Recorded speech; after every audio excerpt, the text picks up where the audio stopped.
तो दोस्तों मैं श्याम मोहन पांडे आपका बहुत बहुत स्वागत है हमारे चैनल पॉलिटी पढ़ो पे। जैसा कि आपको पता है कि हम हमारे चैनल पे polity, constitution, constitutional law, international relation जैसे टॉपिक्स को तथा उससे रिलेटेड एमसीक्यूज को देखते हैं तथा पीसीएस लेवल के एग्जाम्स में जो भी क्वेश्चन पूछे जाते हैं उनके प्रीवियस ईयर पेपर को भी सॉल्व करते हैं। तो इसी कड़ी में चूंकि अभी पीसीएस के एग्जाम्स में आ रहे हैं जो नज़दीक में है, जो कि उत्तर प्रदेश पीसीएस का एग्जाम्स है प्रीलिम्स का, और बिहार के जो है पीसीएस का एग्जाम्स है, या फिर और स्टेट के पीसीएस या पीसीएस के एग्जाम्स हैं जहाँ पॉलिटी पूछा जाता है। तो उसको ध्यान में रखते हुए जो है हम लूसेंट का सीरीज हमने स्टार्ट किया है। और लूसेंट के सीरीज में हमने इसके पहले भी और सारे जो लेक्चर्स हैं जो भारतीय संविधान का विकास है, क्योंकि वो बड़ा लेक्चर है, उस पर हमने भाग 1 और भाग 2 लेक्चर करे हैं। उसके बाद में हमने भारतीय संविधान सभा के बारे में लेक्चर देखा है, और भारतीय संविधान की उद्देशिका अथवा जो है प्रस्तावना के बारे में हमने लेक्चर देख लिया है। आज का जो लेक्चर है वो भारत जो है वो आपको मिलेगा जो है विदेशी स्रोतों के आधार पे, कि जो स्रोत रहे हैं भारतीय संविधान के, जो कि विदेशी स्रोत हैं, जहाँ से हमने डिफरेंट डिफरेंट फीचर्स को बारू किया है।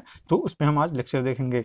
आगे चलने से पहले मैं आपको बोल दूं कि अगर आपने अभी तक चैनल को सब्सक्राइब नहीं किया है तो कृपया करके चैनल को सब्सक्राइब कर दीजिए, वीडियोज़ को लाइक करिए, शेयर करिए और बेल आइकन प्रेस कर लीजिए, जिससे कि इन्फॉर्मेशन आपको मिलती रहे। और अगर आप मुझसे जुड़ना चाहते हैं तो हमारे सोशल मीडिया हैंडल्स पे, जो कि इंस्टाग्राम, ट्विटर और लिंक्डइन पे हैं, इन पे आप मुझसे जुड़ सकते हैं। इन सारे के लिंक्स वीडियो के डिस्क्रिप्शन में दिए गए हैं। तो चलिए हम जो है आज का लेक्चर शुरू करते हैं। तो आज के लेक्चर में हम भारतीय संविधान के विदेशी स्रोतों के बारे में जानेंगे। तो भारत के संविधान के निर्माण में निम्न देशों के संविधान से सहायता ली गई है। तो देखते हैं हम कि कौन कौन से देश से कौन कौन सा प्रोविजन लिया गया है। तो पहले जो है प्रोविजन है संयुक्त राज्य अमेरिका का। तो संयुक्त राज्य अमेरिका से हमने प्रस्तावना लिया है, मौलिक अधिकार लिया है, न्यायिक पुनरावलोकन यानी जिसको जुडिशियल रिव्यू कहते हैं वो लिया है, संविधान की सर्वोच्चता लिया है, न्यायपालिका की स्वतंत्रता लिया है, निर्वाचित राष्ट्रपति, और उस पर जो महाभियोग लगाने का जो है सिस्टम है, जो कि अनुच्छेद 61 में आता है, वो उपराष्ट्रपति, उच्चतम एवं उच्च न्यायालयों के न्यायाधीशों को जो हटाने की विधि है, और वित्तीय आपातकाल यानी कि फाइनेंशियल इमरजेंसी, जो कि अनुच्छेद 360 में है। ये सारे प्रोविजन हमने संयुक्त राज्य अमेरिका से लिए हैं। दूसरा देखते हैं कि ब्रिटेन से हमने क्या क्या लिया है। तो ब्रिटेन से हमने संसदनात्मक जो है शासन प्रणाली लिया है, एकल नागरिकता लिया है, और विधि निर्माण प्रक्रिया लिया है, विधि का शासन लिया है, संसदीय विशेषाधिकार जो कि प्रिविलेजेस दिए जाते हैं, पार्लियामेंट्री प्रिविलेजेस जो कि अनुच्छेद 105 में आते हैं वो सब, और मंत्रिमंडल प्रणाली की मंत्री होंगे, मतलब डिफरेंट डिफरेंट मिनिस्ट्री के लिए अलग अलग मंत्रालय होता है, तो वो वाली प्रणाली, और परमाधिकार जो लेख है, और द्विसदनवाद यानी कि लोकसभा होगा राज्यसभा होगा, इस दो सदन वाली जो व्यवस्था है, ये सारा हमने ब्रिटेन से लिया है। आगे देखते हैं कि आयरलैंड से हमने क्या क्या लिया है। तो आयरलैंड से जो है हमने नीति निर्देशक सिद्धांत, ये बहुत ही रिपीटेड क्वेश्चन है, अब पूछा भी जाता है कि नीति निर्देशक सिद्धांत जो है कहाँ से लिया गया है। तो डीपीएसपी है, जो कि पार्ट 4 ऑफ इंडियन कॉन्स्टिट्यूशन में आता है, तो वो नीति निर्देशक सिद्धांत हमने आयरलैंड से लिया है। राष्ट्रपति के निर्वाचक मंडल की व्यवस्था जो है वो भी हमने आयरलैंड से लिया है। और राष्ट्रपति के द्वारा जो राज्यसभा में साहित्य, कला, विज्ञान व समाज सेवा इत्यादि के क्षेत्र में ख्याति प्राप्त व्यक्तियों का जो मनोनयन किया जाता है, यानी कि जो कि राज्यसभा में 12 लोगों को नामित किया जाता है, वो जो भी आयरलैंड से ये पद्धति हमने लिया है। आगे देखते हैं कि हमने और सारे कंट्री से क्या क्या प्रोविजन लिया है। तो ऑस्ट्रेलिया से हमने जो है प्रस्तावना की भाषा लिया है, समवर्ती सूची, ये बहुत इंपॉर्टेंट है, पूछा जाता है कि कंकरेंट लिस्ट यानी कि जो समवर्ती सूची का विचार है वो कहाँ से लिया गया है। तो ऑस्ट्रेलिया से। केंद्र एवं राज्य के बीच संबंध, सेंटर स्टेट जो रिलेशन है, ये भी हमने ऑस्ट्रेलिया से ही लिया है। तथा शक्तियों का विभाजन, संसद के दोनों सदनों की संयुक्त बैठक जो ज्वाइंट सीटिंग है, जो कि अनुच्छेद 108 में आती है, वो भी हमने ऑस्ट्रेलिया से लिया है। व्यापार, वाणिज्य और समागम की जो स्वतंत्रता है, जो कि अनुच्छेद 299 और 300 के अंतर्गत आता है, वो सारा भी हमने ऑस्ट्रेलिया से लिया है। जर्मनी से हमने क्या क्या लिया है देख लेते हैं। तो जर्मनी से चूंकि इसका जो ताल्लुक है वो हिटलर से है, जर्मनी का ताल्लुक, और वो बहुत ही डिफरेंट जो है वो तो हम हिटलर को जो है किसी तरीके से आपातकाल से जो है याद कर सकते हैं कि हिटलर जो है तानाशाही था, और तानाशाह का जो सिस्टम है वो कहीं ना कहीं आपातकाल से जुड़ सकता है। तो जर्मनी जो है का जो सिस्टम है वो आपातकाल, जर्मनी से हमने क्या है आपातकाल का जो सिस्टम है वो लिया है। तो आपातकाल के प्रवर्तन के दौरान राष्ट्रपति को मौलिक अधिकार संबंधी शक्तियां हो जाती हैं, कि राष्ट्रपति कौन कौन से मौलिक अधिकार को सस्पेंड कर सकता है। तो इस तरीके के अधिकार होते हैं, जो कि अनुच्छेद जो है हमारे इस टाइम पे 359 और 358 में दिए गए हैं कि कौन कौन से अधिकार को सस्पेंड कर सकता है प्रेसिडेंट आपातकाल के दौरान। तो आपातकाल की जो व्यवस्था है वो अनुच्छेद 352, 356 और 360 में दी गई है। 352 में जो है राष्ट्रीय आपातकाल, और 356 में जो है प्रेसिडेंशियल रूल जिसको हम बोलते हैं, और जो 360 में दिया हुआ है वित्तीय आपातकाल की बात करता है।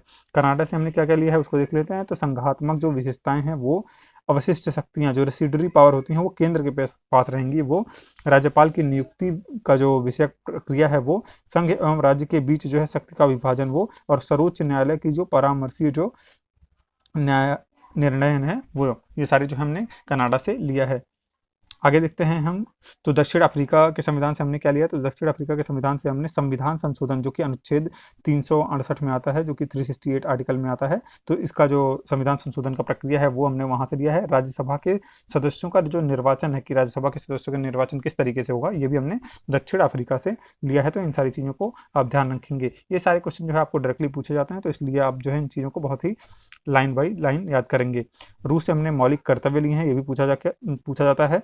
तो जो अनुच्छेद 51A है, यानी कि part 4A of Indian constitution, तो वहाँ पे मौलिक कर्तव्यों के बारे में बताया गया है। जापान से हमने विधि द्वारा स्थापित प्रक्रिया यानी कि प्रोसीजर इस्टेब्लिश्ड बाय लॉ, तो हमने वो जापान से लिया है। फ्रांस से हमने जो है गणतंत्रात्मक और प्रशासन जो प्रस्तावना में स्वतंत्रता, समता और बंधुता शब्द है वो हमने लिया है।